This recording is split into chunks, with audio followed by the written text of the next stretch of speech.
Salut, j'espère que tu vas très bien. Bon, il est temps de parler de la nouvelle lune qui s'annonce là pour le 1er décembre prochain. Une nouvelle lune assez... moi, je la trouve porteuse d'un super grand enthousiasme parce qu'elle vient finalement d'une suite d'événements astrologiques dont je n'ai pas eu l'occasion de te parler, mais qui sont comme des prémices finalement à ce qu'on va vivre autour de ce 1er décembre et les jours qui suivront, bien entendu, parce qu'on n'est pas sur des timings d'horlogerie terrestre. Hein. On est sur d'autres timings que celle de l'horlogerie terrestre, que celui de l'horlogerie terrestre.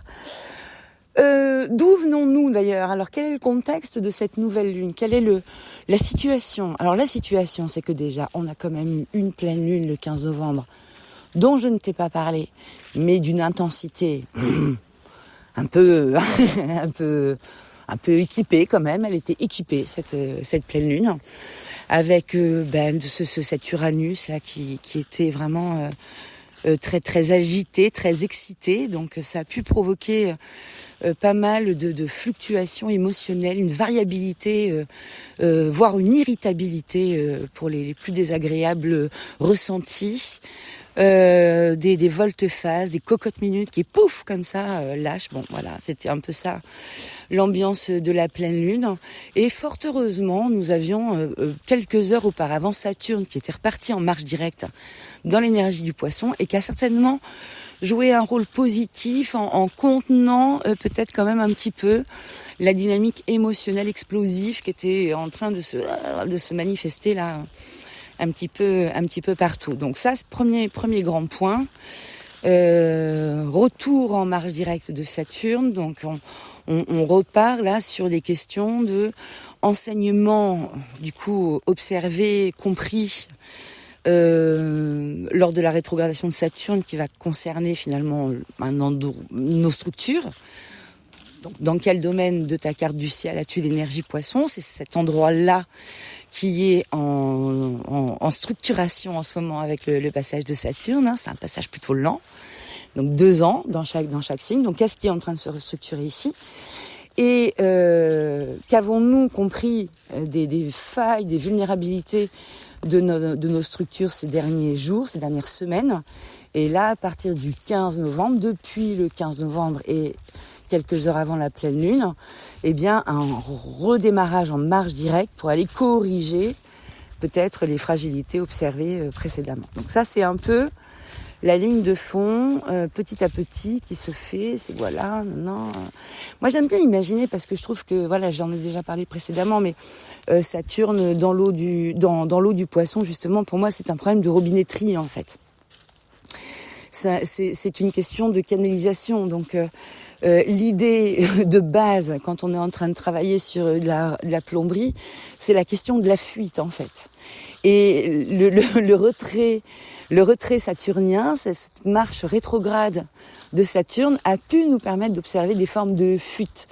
Fuite énergétique, fuite, où est-ce que malgré des efforts, mais peut-être très désordonnés, ou est-ce que tu as quelque chose qui s'est échappé là? À quel endroit c'est venu s'échapper? Donc là, on se ressaisit et on reprend la marche directe de colmater en fait cette fuite, de donner réparation pérenne, voire peut-être même remplacement de l'endroit qui fuit pour ne plus être confronté à ce problème. Parce qu'après, il va y avoir du gros œuvre, entre guillemets, derrière. Hein. On va imaginer qu'on ne pourra pas y revenir après. Donc il nous faut là vraiment bien tanker notre réparation. Bon, cette analogie me plaît beaucoup, d'autant plus que sur le programme de Moon Coaching qui va démarrer en janvier, le premier conte qui va nous accompagner, c'est un conte qui parle de cette canalisation de l'eau sous forme métaphorique. Donc voilà, je suis très inspirée par cette vision-là du boulot de Saturne dans l'énergie du Poisson, de voir ce qu'il est en train de faire. Et puis, autre événement majeur qui précède du coup cette nouvelle lune, c'est quand même le passage final de Pluton dans l'énergie du Verseau. Événementiel. événementiel. Donc le 19 novembre dernier, Pluton a franchi pour la dernière fois les derniers espaces du Capricorne et s'est implanté pour une petite vingtaine d'années dans l'énergie du Verseau. Donc là, on vient de clôturer un travail de fond de Pluton en Capricorne et on arrive sur l'ouverture en fait de l'œuvre de Pluton en Verseau. Alors qu'il va certainement pas se comporter de la même manière et il nous faudra certainement pas mal de temps pour pouvoir le ressentir. Mais si je devais illustrer la marche de Pluton dans l'énergie du Capricorne, pour moi, c'est le sol qui résonne du passage d'un troupeau de mammouths, quoi. C'est des vibrations sourdes, longues, bien frappées dans le sol, régulières.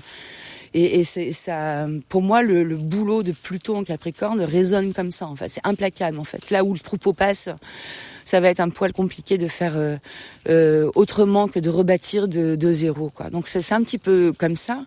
Si j'avais dû illustrer le passage de Pluton dans le Sagittaire, moi je l'aurais vu comme un cheval fou, quoi, mais qui part avec une vitesse folle, qui vient embraser des endroits, qui est dangereux en fait pour tout son environnement, tellement il est dans une énergie de destruction, quoi, un cheval fou en fait. Dans l'énergie du Scorpion, il me semble plus avoir progressé comme un serpent en dessous, en souterrain, dans les zones cachées, dans les zones sombres. D'ailleurs, le passage de Pluton dans l'énergie du Scorpion est illustré par la découverte du sida. Et de là, on a quand même toute une approche en fait de l'intime qui se modifie, qui se parle autrement, qui devient une approche hyper scientifique, hyper médicalisée, déromantisée un petit peu, et ceci de façon totalement pérenne, parce que encore aujourd'hui on a poursuivi la dynamique de déromantisation. Et évidemment que dans le passage de Pluton en Scorpion, il n'y a pas eu que le côté maladie, Il y a eu aussi tout le côté en fait d'accès facile à des représentations de l'intime qui étaient assez peu, qui sont toujours d'ailleurs parfois assez peu honorantes en fait. Tout est à nuancer et se mettre en face de chaque singularité, mais il y a quelque chose comme ça qui s'est levé lors de ce moment-là aussi. Bon, alors là en Verseau, comment il va marcher comment il va se comporter?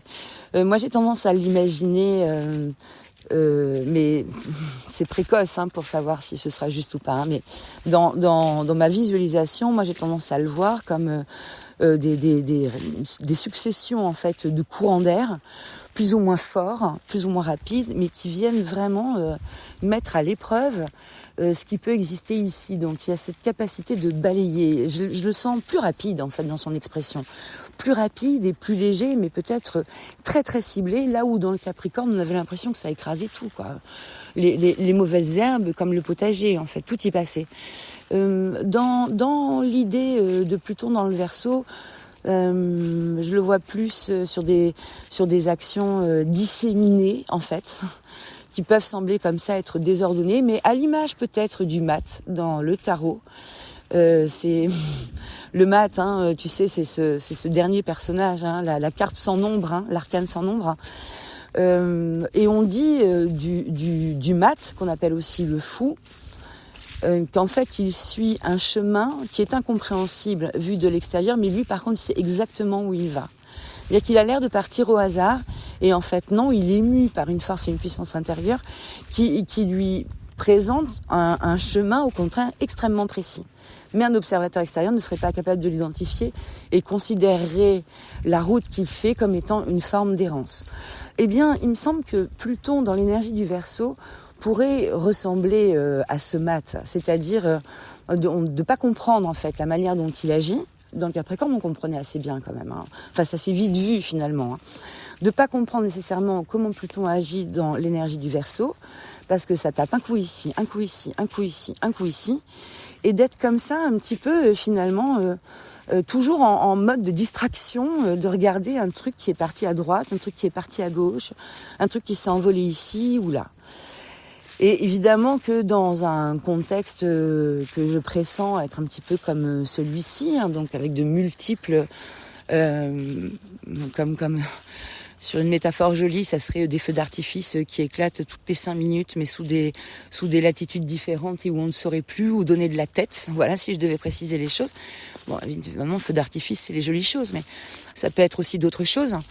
Et du coup, notre boulot principal serait quand même d'aller cultiver. Bon, on a été sous bons auspices astrologiques pour ça, mais d'aller continuer à cultiver ancrage solide et flexibilité des rotules, j'ai envie de dire.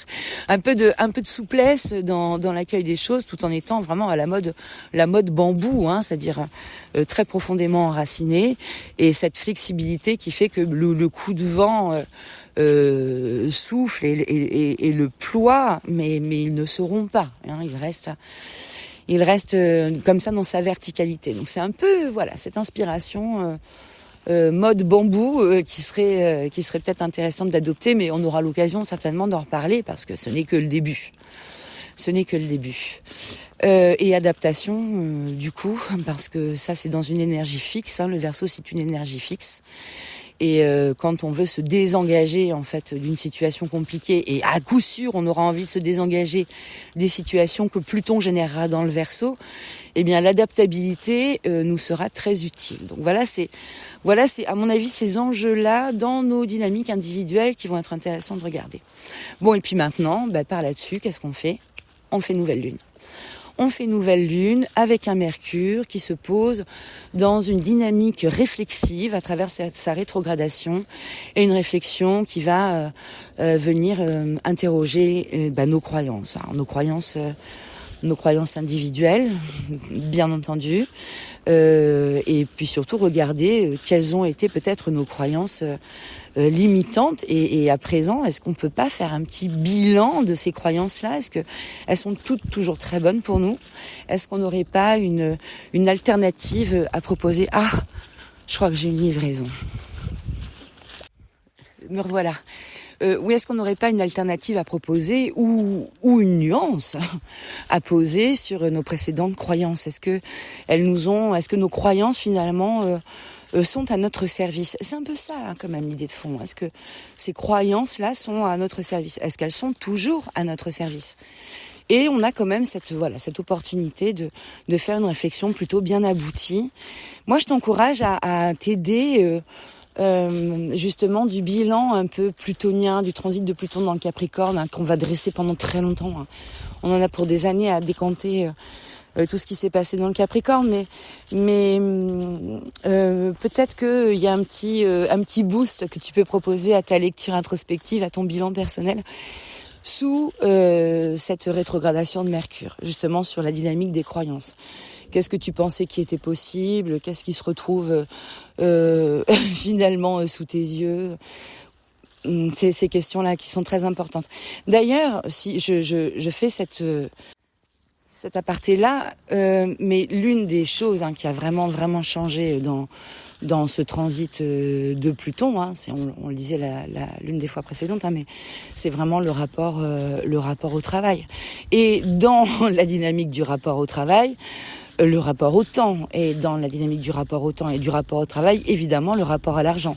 Mais ça va prendre du temps pour que le changement en fait de posture de l'humanité, on va dire, se matérialise. Mais sous l'ère de Pluton en Verseau, on pourrait voir des pratiques de troc, par exemple, réapparaître.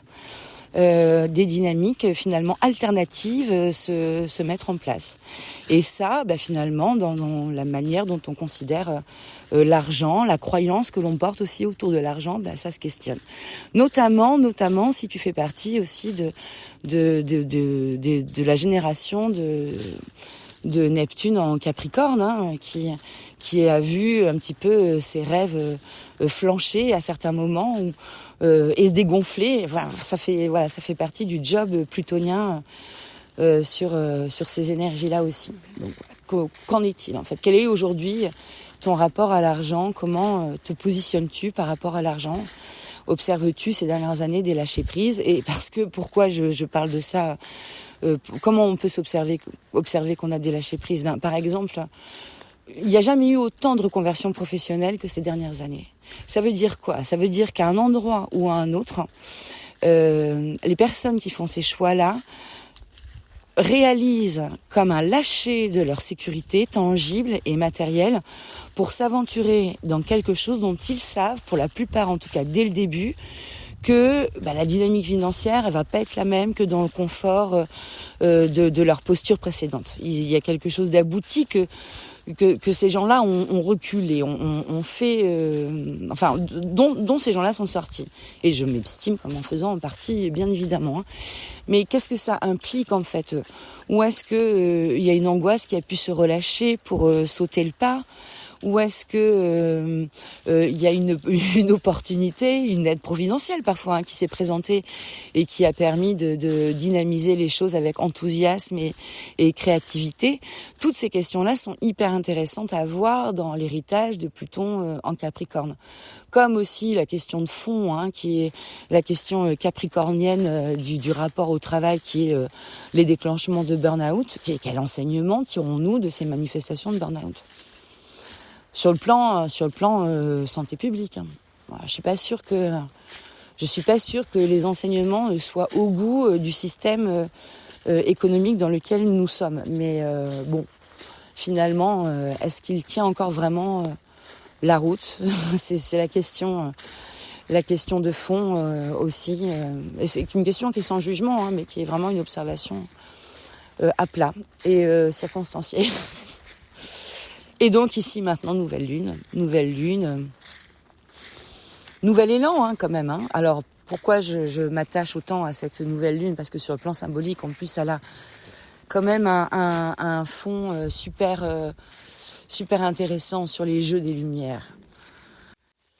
Ce moment qui commence 21-22 novembre jusqu'au 21-22 décembre, qui est la saison Sagittaire, le moment où le soleil parcourt l'énergie du signe du Sagittaire, est un moment qui est organisé autour de fêtes qu'on va retrouver dans les religions monothéistes qui vont dans la symbolique en fait de la lumière.